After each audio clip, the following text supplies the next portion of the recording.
Today's Bible verse comes from Mark chapter 13, verse 33, King James Version.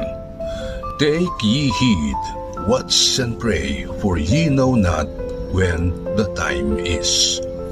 Mark 13:33 is a call to continuous spiritual vigilance because the timing of Jesus' return is unknown.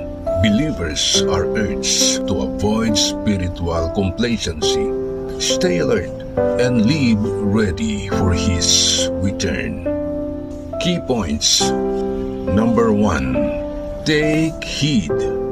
Watch means to be attentive, vigilant, and alert rather than literally staying awake 24/7. Number 2. Pray. The means of staying alert, focusing on spiritual readiness over earthly distractions. Number 3. Unknown timing.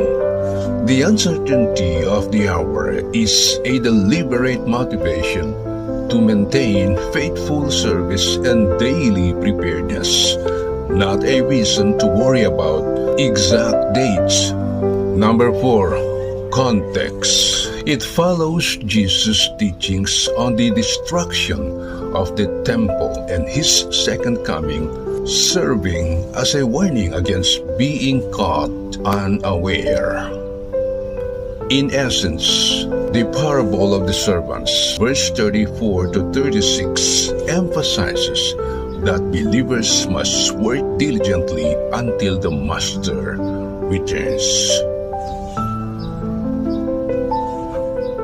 Amen.